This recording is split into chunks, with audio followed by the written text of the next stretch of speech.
Siapa yang menikmati malam ini? Nggak lama dari situ, tiba-tiba Sarmadi nuncepin pisau ke perutnya Ki Jaga. Langsung ngocor lah tuh banyak darah. Biadab kau.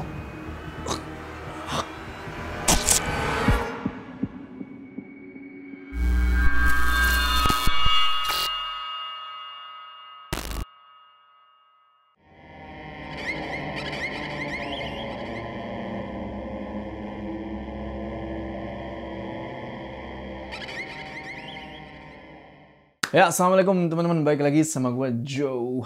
Apa kabar kalian semua? Semoga kalian semua menonton video ini diberikan kesehatan, dilancarkan rezeki, dan selalu dimudahkan urusan usaha, dan selalu dilindungi dari segala mara bahaya di dunia ini.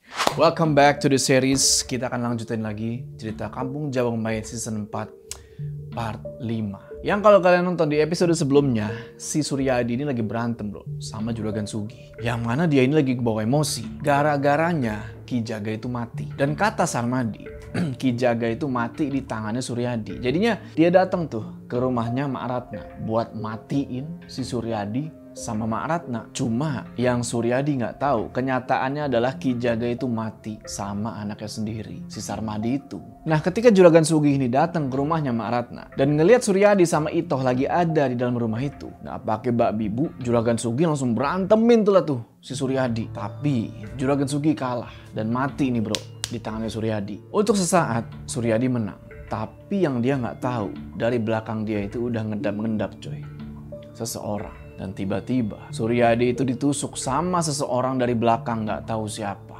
Kita akan cari tahu di part ini. Udah nggak usah lama-lama lagi, udah siap mode horror aktif.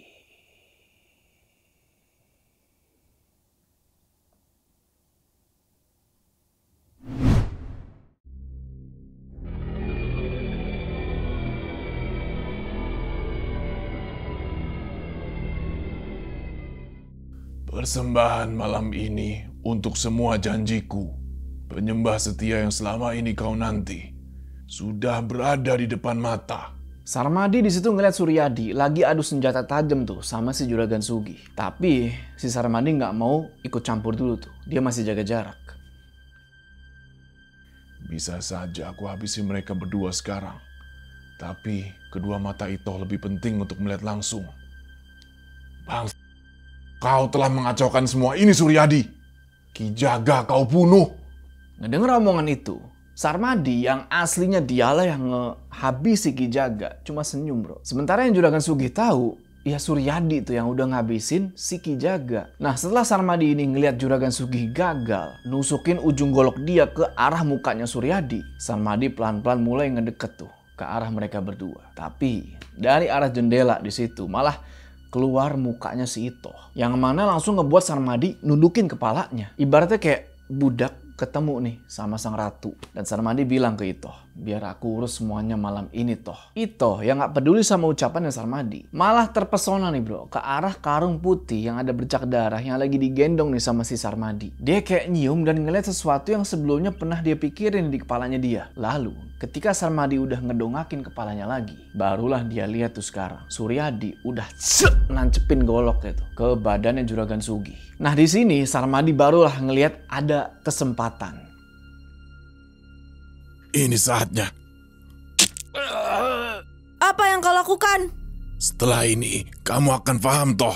Baru aja Suryadi berhasil ngabisin Juragan Sugi, tiba-tiba dari belakang Sarmadi bro nancepin pisaunya ke punggungnya Suryadi ini. Dan ketika Suryadi mau balik badan mau ngeliat siapa nih yang udah nusuk dia, Sarmadi cepet banget ngeluarin pisau kedua dia tuh. Dan dia gorok tuh serat lehernya Suryadi.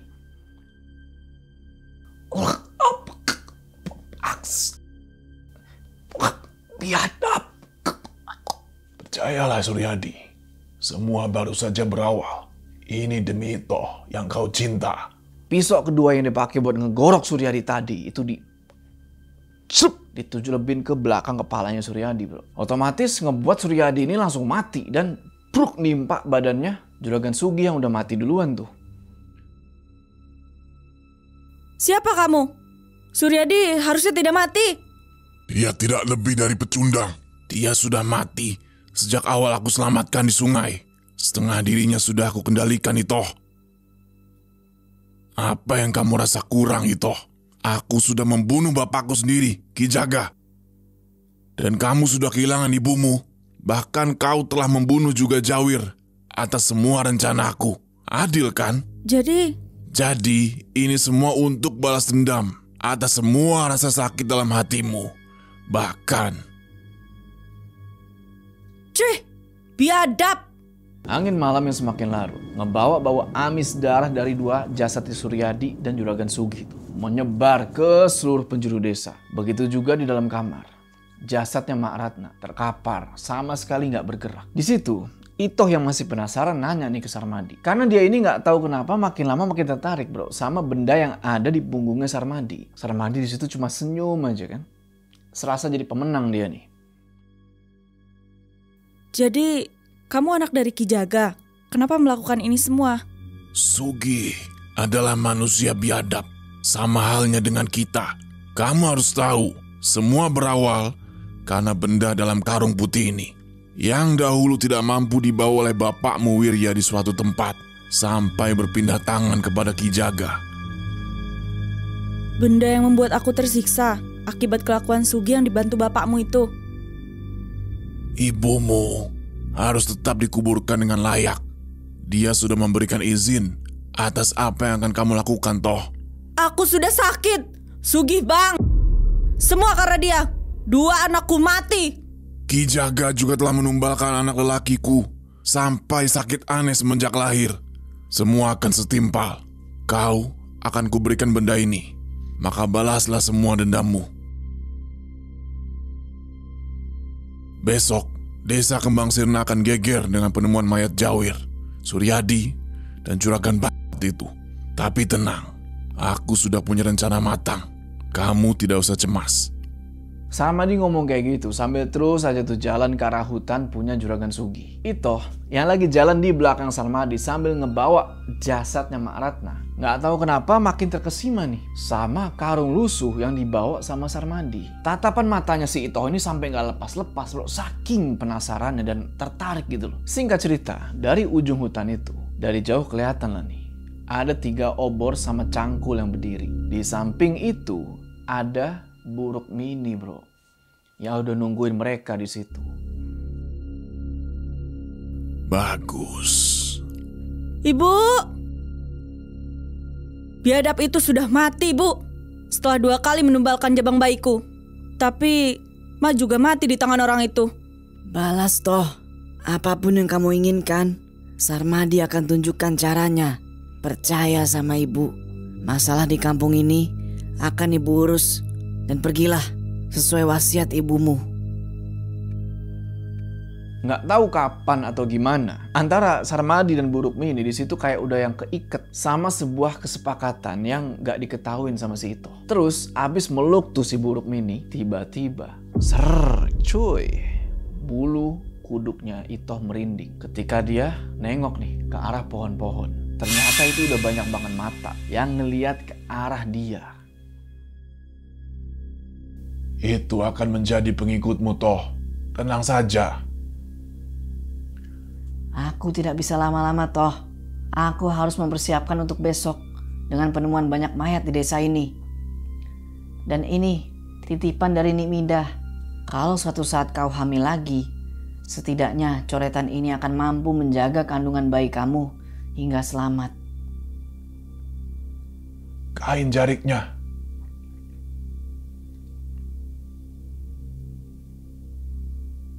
Sarmadi, semoga anakmu sembuh dan terima kasih atas semua rencanamu. Itoh, dia sama-sama biadab dengan Sugih. Bedanya, dia membiarkan kamu hidup, sedangkan semua kekayaan Sugih akan jatuh kepada dia. Di situ Itoh cuma geleng-geleng kepala aja tuh ketika dia ngeliat Buruk Mini jalan semakin ngejauh dari mereka berdua. Dan Itoh masih nggak ngerti nih sama 2 kain jarik dan coretan kertas pemberian Nik Midah barusan tuh dari Buruk Mini. Dia cuma diem aja tuh kan bengong ngeliatin kuburannya Mak Ratna. Yang setelah ngubur Mak Ratna diratain tuh sama Sarmadi. Seret, nggak pakai dipasang nisan sengaja supaya nggak ada yang tahu kalau itu kuburan. Wasiat Mak Ratna menyuruh aku untuk berjalan ke arah timur. Namun, aku tidak tahu untuk apa dan kemana. Untuk ini. Di depan kuburan jasad ibumu, aku berikan semua benda ini agar kamu menentukan semua balasan dendam yang ingin kamu lakukan. Semua rasa sakitmu kehilangan jabang bayi harus semua orang rasakan, entah itu laki-laki atau perempuan. Lengkap sudah semua benda ini Itoh. Kain jarik ini sudah menyatu. Singkat cerita, setelah malam yang panjang, Itoh ngerasa puas tuh ketika ngeliat jasadnya Ki Jaga yang masih ngegantung tuh. Pas dia sama Sarmadi ngejemput si Joni tuh di rumahnya Sarmadi, si bocah edan itu. Itoh di sini makin percaya ke Sarmadi. Setelah Sarmadi ini ngejelasin semua rencananya secara detail ke Itoh, termasuk soal kekayaan Juragan Sugi yang nantinya bakal jatuh ke Buruk Mini. Lalu, sebelum Itoh, Sarmadi sama Joni pergi nih ninggalin desa Kembang Sirna, Sarmadi siram tuh gubuknya dia pakai minyak tanah, bro. Sekalian sama jasad bapaknya tuh yang masih ngegantung, si Ki Jaga Raksa itu disiramin minyak tanah, semuanya disiram. Lemparkan obor itu Toh. Biarkan mayat Ki Jaga menjadi abu dan menyatu dengan tanah. Habis kau biadab!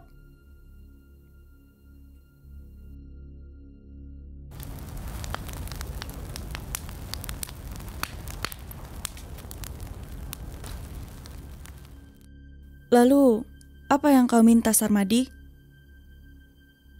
Bagaimana caranya aku bisa menyembuhkan penyakit Joni? Setelah kita keluar dari Leweng Sirna, akan aku tunjukkan. Dan kaulah yang harus melakukannya Toh. Dan jelaskan semua barang-barang ini, Sarmadi. Karena aku merasa hidup kembali setelah karung ini menempel pada punggungku.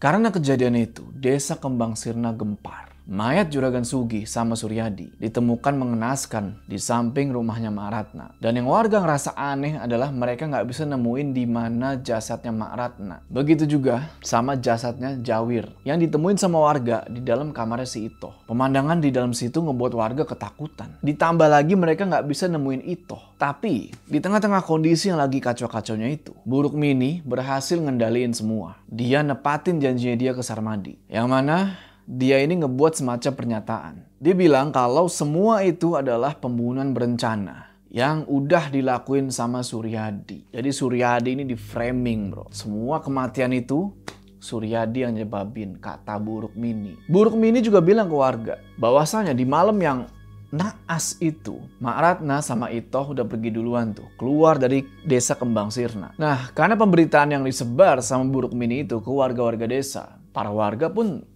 tenang lah gitu. Soalnya pelakunya udah mati dan penyebabnya ya sudah diketahui. Dan kebohongannya Buruk Mini itu malahan ngebuat dia ini jadi bener-bener dipercaya, bro, sama warga-warga desa Kembang Sirna. Sampai-sampai mereka ini mau ngebantuin nguburin jasadnya si Juragan Sugi. Sementara Buruk Mini berhasil nutupin kebiadaban suaminya itu. Di sisi lain, sore itu Sarmadi, Itoh, sama Joni udah jalan jauh tuh ninggalin desa Kembang Sirna. Beberapa kali Sarmadi pangku tuh si Joni. Sementara si Itoh sekarang manggul karung putih yang sebelumnya dipanggul tuh sama si Sarmadi. Di depan hutan sana adalah jalan terakhir menuju jalan utama. Dan di sana, ketika matahari tenggelam, kita sembuhkan Joni. Jangan lupa jelaskan semuanya, Sarmadi. Nah, udah hampir setengah jam nih mereka jalan terus tuh bertiga menerobos hutan. Langit udah mulai gelap nih, kayak udah mau masuk maghrib. Sarmadi yang ngeliat suasana sore mau maghrib itu jadi keinget waktu pas dia kecil dulu. Dia pernah ikut sama satu ritual yang dilakuin sama Ki Jaga. Entahlah ritual apa gitu kan. Terus gak lama mereka jalan, Sarmadi sekarang ngeliat udah ada batu besar tuh di tengah-tengah hutan. Yang mana di situ ada satu lekukan kecil yang cukup lah buat satu anak kecil lewat gitu ya. Sarmadi langsung teriak tuh, "Toh, ayo cepat!" Nyuruh si Itoh buat jalan lebih cepat. Dengan nafas yang udah ngos-ngosan gitu, akhirnya Itoh sampai juga tuh di batunya. Nah, di sini nggak tahu kenapa tiba-tiba Itoh lagi-lagi ngedenger ada suara yang ngeganggu dia. Suara itu emang dari kemarin-kemarin ada terus, cuma nggak tahu nih dari mana asalnya. Dia lihat tuh kan di sekitaran batu itu kan, kanan, kiri, atas, bawah. Nggak ada apa-apa. Selang beberapa saat kemudian, Sarmadi ngeluarin nih satu benda, tali dari akar. Nah, benda ini nggak tahu kenapa ngebuat Johnny langsung ngeliat ke arah Sarmadi dengan tatapan yang aneh. Tapi Sarmadi di situ kayak yang paham sama kenapa si Johnny ini kan. Dia bilang, tenang, diam. Ini demi kesembuhan kamu, nak. Berarti kalung ini buat obat, bro. Ternyata tali akar itu adalah buat ngikat kedua tangannya Johnny dan juga kakinya tuh. Ngebuat Johnny nggak bisa bergerak tuh sama sekali. Apa dia sudah lama tidak bisa bicara? Jika hanya tidak dapat bicara saja, itu bukan perkara untuk aku itu. Kau sudah lihat, dia memakan binatang, meminum darah. Setengah tubuhnya sudah menyatu dengan sosok penunggu tengkorak itu.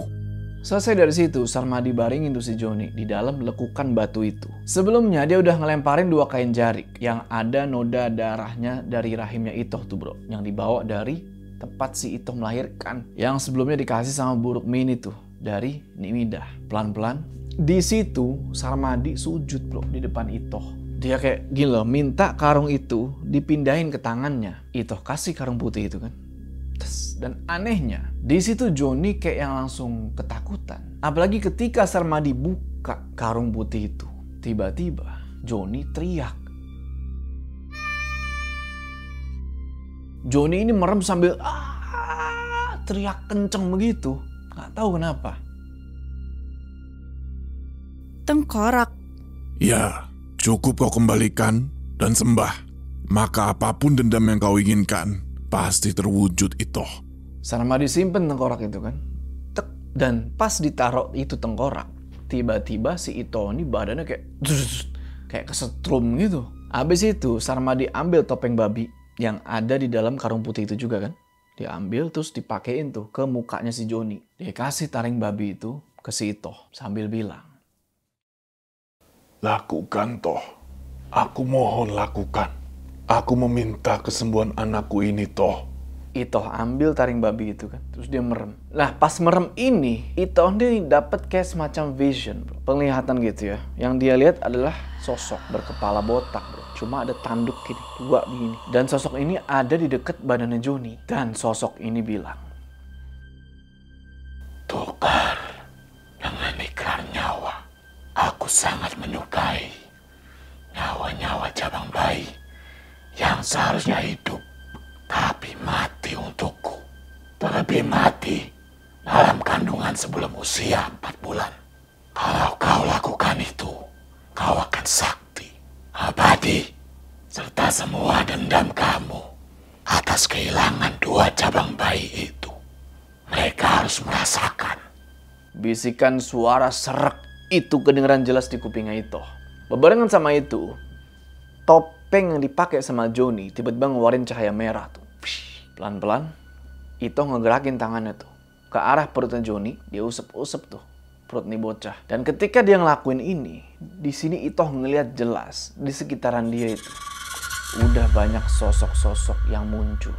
Sosok-sosok yang mukanya serem-serem. Dan semuanya lagi nunduk begini ke arah dia. Sakit. Sarmadi kaget di situ. Itu pertama kalinya dia ngedenger si Johnny ngomong, bro. Gak lama, Ito pelan-pelan ngebangunin nih si Johnny. Ya kan, dibangkitin sama dia. Dia lepasin tuh topeng babi dari mukanya. Terus ujung taring babi tadi Ito arahin dari jidatnya si Johnny itu, seret, digeser tuh sampai ke arah kaki. Sambil si Ito bilang, sembuhlah. Si Johnny tiba-tiba ngangguk sendiri tuh. Di situ Ito langsung ngambil kepala tengkorak. You know lah kepalanya dapat dari mana gitu kan. Kepala tengkorak ini dibungkus sama kain jarik. Terus disatuin sama topeng babi yang tadi dipakai sama si Johnny. Lalu Ito ngedengar suara itu lagi. Balilah aku dan kembalikan pada tempatku berasal. Maka semua keinginan itu akan terwujud untuk perempuan terpilih sepertimu. Ito Nurasi, ikrar nyawa itu harus sama-sama kita penuhi dengan cabang bayi. Seperti kamu kehilangan 2 bayi sebagai tumbal. Suara itu ngebuat Ito ngangguk. Sambil dak-dikduk gitu ya. Dia kalungin lagi taring babi itu. Pakai akar yang baru aja dia lepasin tuh dari tangannya si Johnny. Habis itu Ito hantemin. Bak telapak tangannya ke arah batu buat pertanda ikatan yang mana udah dia sepakati nih sama sosok itu. Sosok yang bernama Sebut aku Huskal.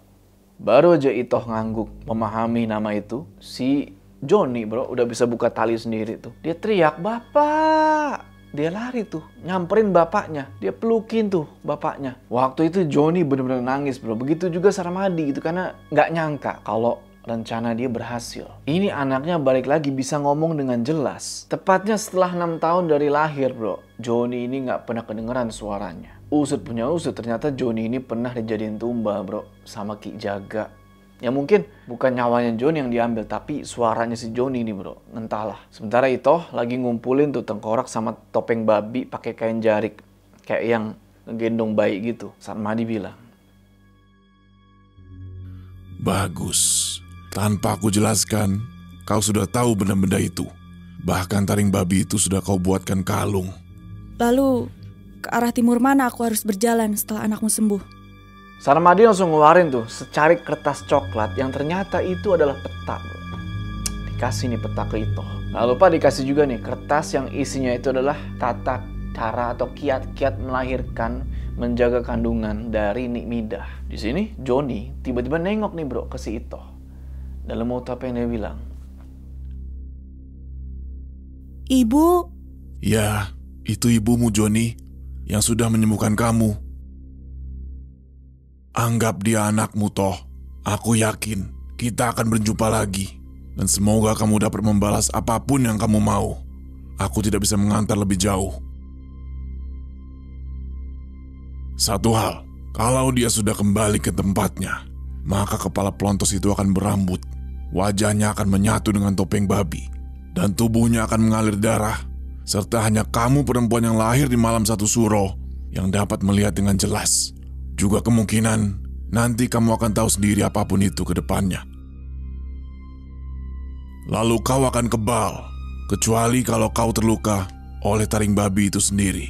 Alirkan darah dari telapak tanganmu. Gores menggunakan taring babi itu ketika sampai di gerbang tempat itu. Dan saat kamu akan mengembalikan tengkorak itu toh, fahami, tandanya itu adalah batu di samping jalan. ibu pergi dulu nak. Nanti kita akan berjumpa lagi. Jika dua bayiku mati, maka semua perempuan dan laki-laki harus merasakan kehilangan sepertiku. Seperti Sugih dan Ki Jaga yang rela melakukannya kepadaku. Jabang bayi yang mati akan terus aku persembahkan berulang dan terus menerus.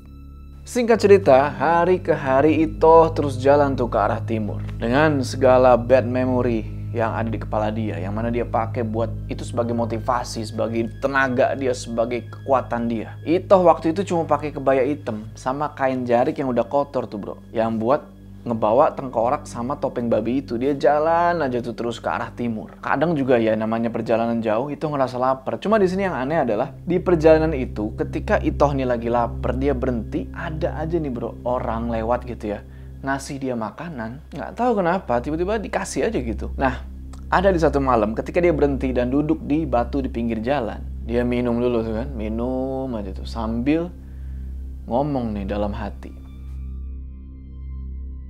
Masih jauh. Tidak mungkin aku berjalan kaki. Sudah hampir 1 minggu lamanya. Di sekitaran sini juga belum terlihat ada pertanda sungai. Tapi aku percaya pada tengkorak ini. Dia pasti akan membantuku. sambil begitu dia usap aja tuh bro kain jarik yang isi tengkorak sama topeng babi itu. Usap kayak lagi semacam kayak gendong bayi gitu. Nah nggak lama dari arah samping itu tiba-tiba ada cahaya kuning bro ngedeket. Set.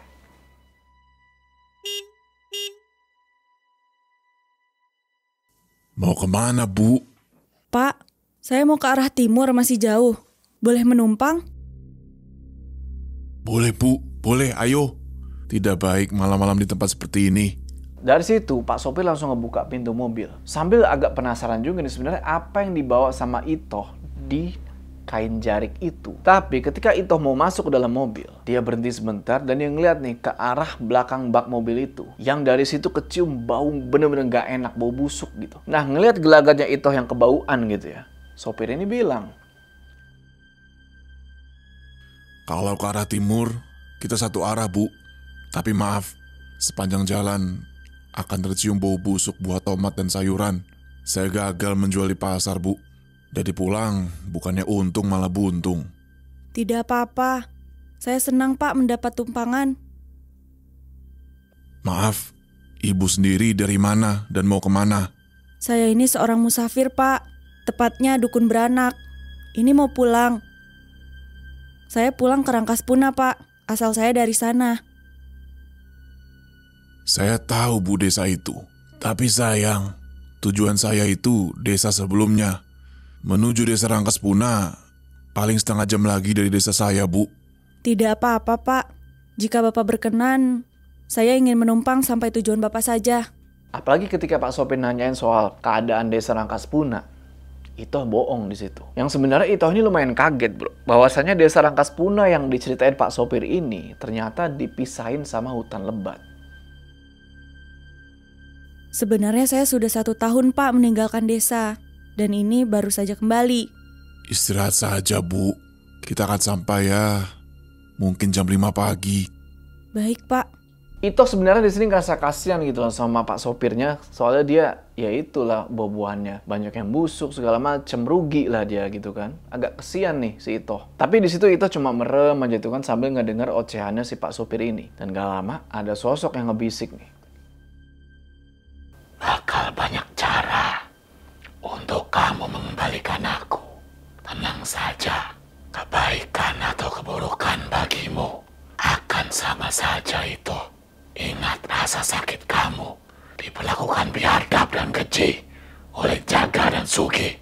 Bisikan Huskal itu nggak terasa nemenin si Itoh tidur tuh di perjalanan. Sementara si Pak sopir ini yang belum sempat ngenalin namanya ke si Itoh, dia nyopir sambil sekali-sekali nengok gitu kan ke arah si Itoh. Wih, cantik juga nih cewek gitu kan. Tapi selain kagum sama kecantikannya Itoh, sopir ini juga merinding bro. Karena ngelihat si Itoh ini ngusap-ngusap kain jarik tuh yang lagi dia bawa. Nggak tahu isinya apa, tapi begitu ngeliat Itoh ngusap itu merinding.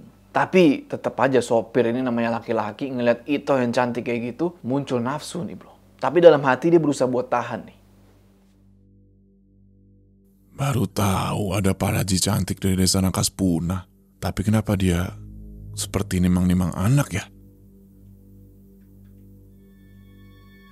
Singkat cerita, hampir 10 jam perjalanan. Mobil tua yang ditumpangin sama Itoh menuju ke arah timur masih terus jalan tuh.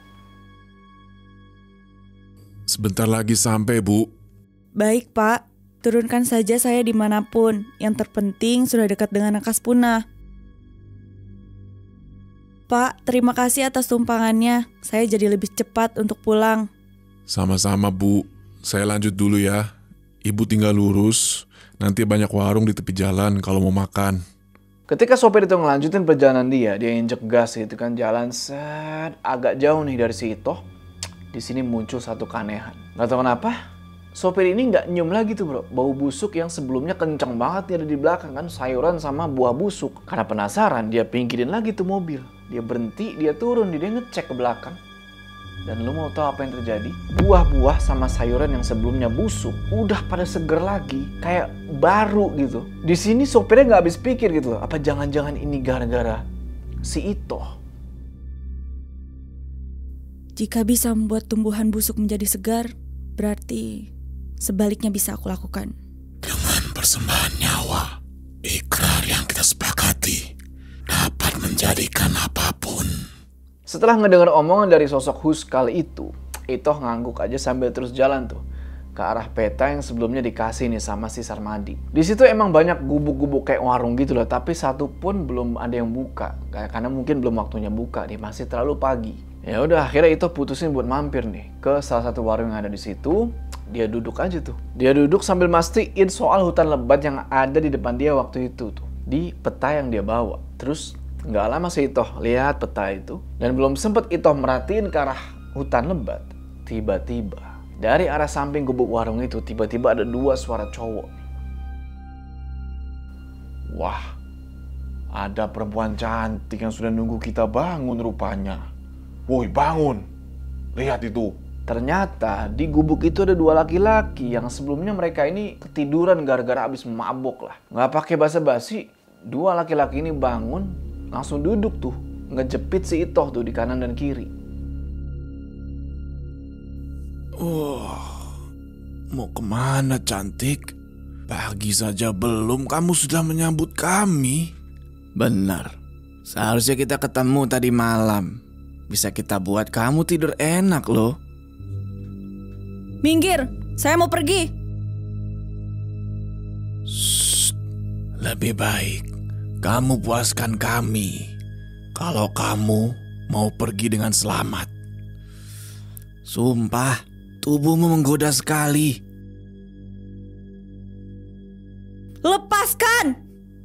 Si Itoh yang udah rebahan dipaksa sama 2 orang laki-laki itu udah ditindih bro, berusaha buat ngebrontak. Lalu ketika laki-laki ini berusaha buat ngebuka pakaiannya si Itoh, tangan Itoh dengan cepet ngambil kalung dia tuh yang ada taring babinya.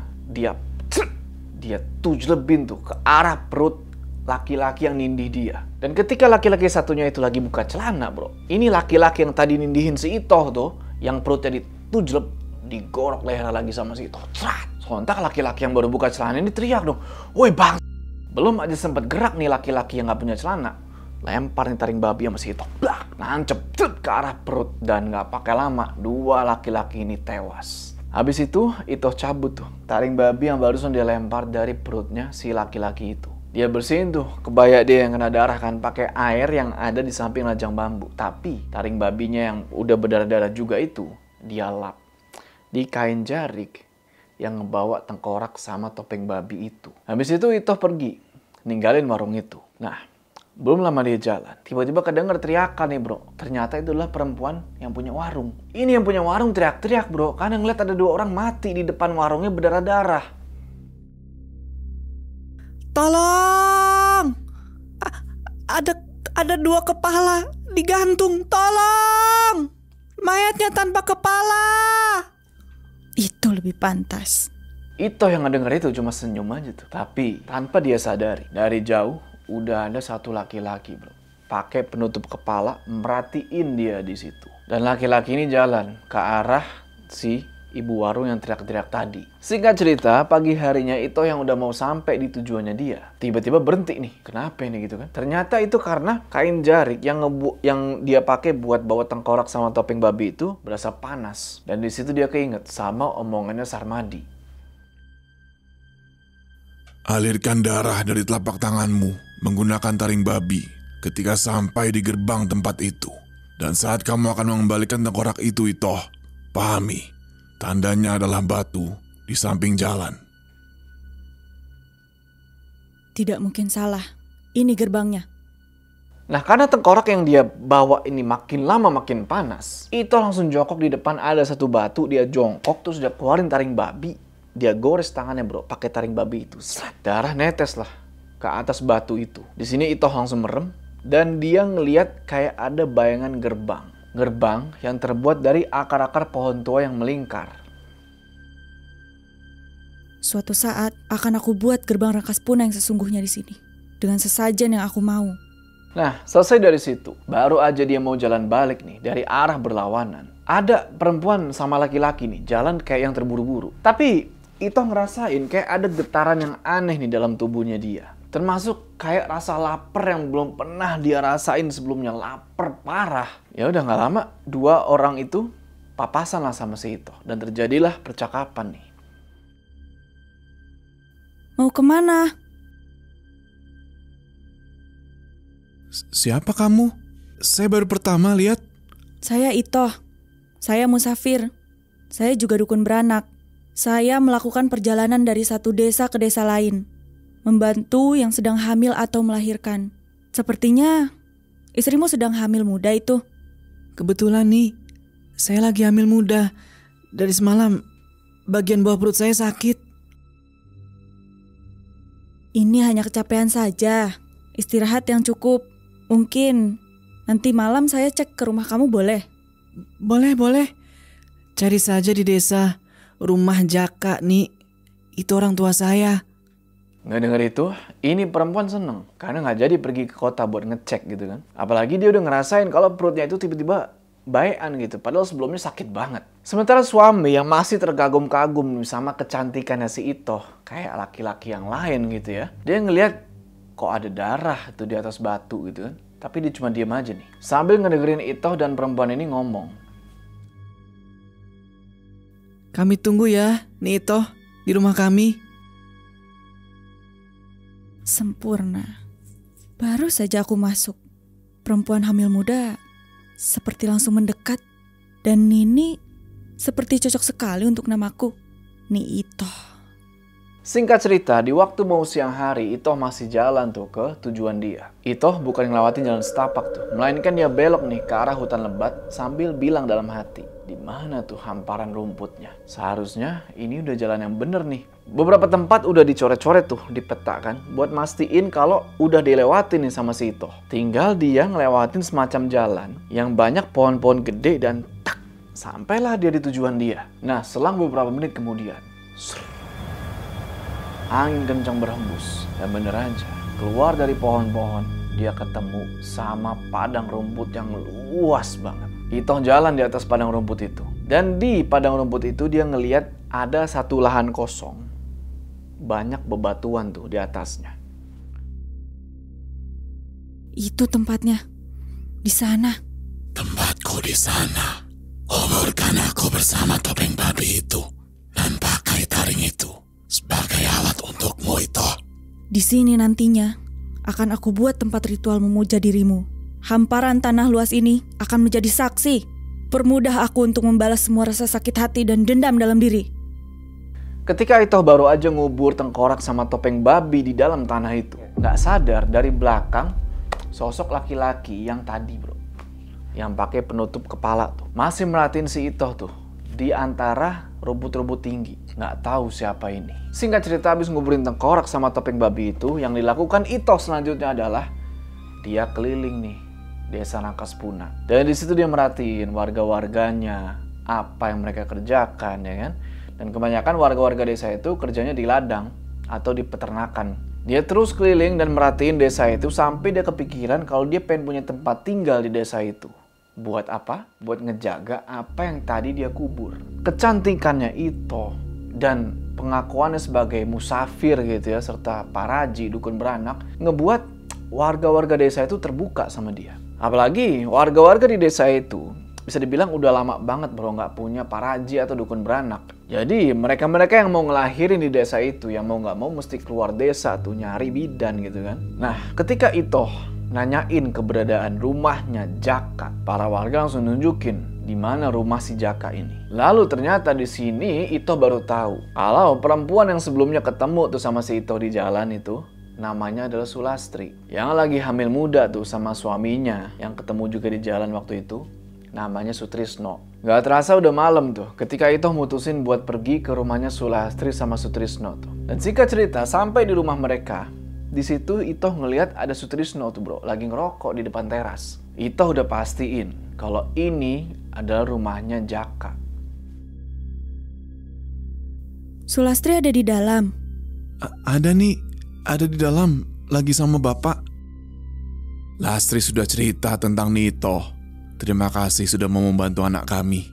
Ketika Itoh masuk, Jaka ini langsung salaman bro sama si Itoh. Dan Itoh cuma senyum aja tuh. Udah tuh, mereka duduk, mereka ngobrol. Itu ngejelasin tentang perjalanannya dia tuh. Bisa sampai ke desa Rangkaspuna. Nah, dari ceritanya Itoh ini Jaka langsung percaya. Boleh saya periksa Lastri sekarang? Silahkan. Sulastri yang udah tiduran di atas ranjang kelihatan seneng tuh pas Itoh ngajak dia ngobrol. Begitu juga pas Itoh ngebuka kertas yang isinya catatan dari Nik Midah yang sebelumnya dikasih tuh sama Buruk Mini kan sebelum pergi ninggalin desa Kembang Sirna. Itu kertas manual, kayak manual gitu ya buat ngelahirin atau apa gitu kan. Dia taruh tuh di samping badannya Sulastri. Dan Sulastri langsung teriak-teriak tuh minta air putih ke bapaknya. Di situ Jaka ngebawa satu kendi isinya air putih. Dia makin percaya ketika ngelihat coretan kertas yang isinya adalah tata cara melindungi kehamilan, tata cara melahirkan, dan segala macam. Makin percaya nih sama si Itoh kalau dia emang betulan paraji.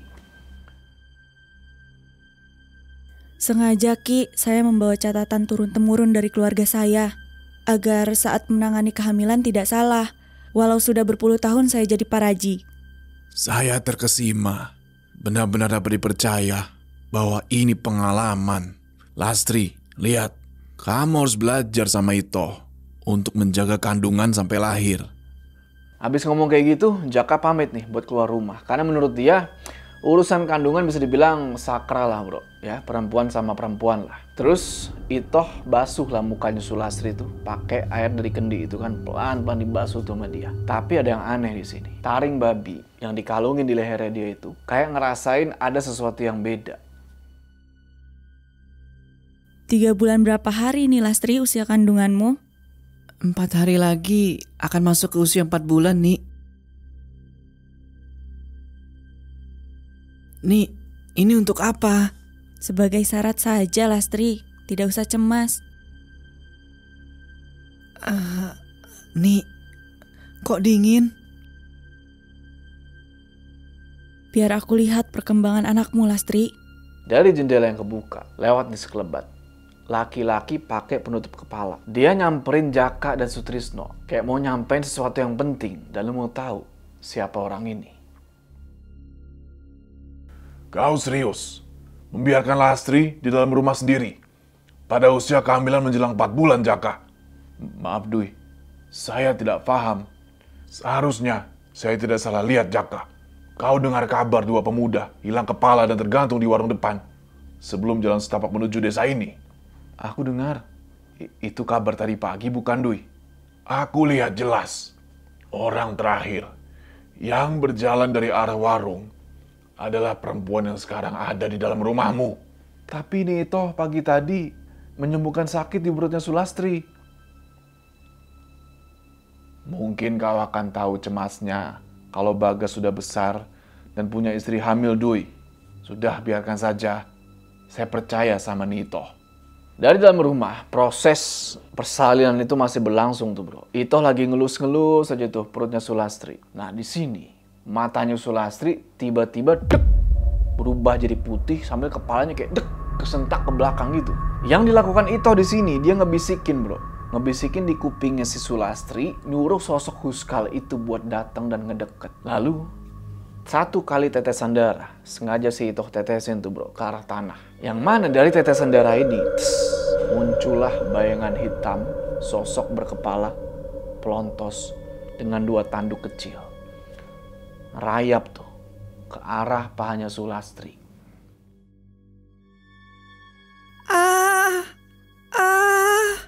Ini yang aku nantikan, persembahan pertama di Rangkas Punah. Sebelum persembahan-persembahan selanjutnya yang akan aku lakukan. Semua rasa sakit hatiku harus semua orang rasakan. Ketika Sulastri agak teriak gitu karena kesakitan, bener aja. Keluar nih bro janin. Dan langsung dipegang kayak gini sama si Itoh. Dan lu mau tahu apa yang selanjutnya Itoh lakuin? Dia ambil janin ini, dia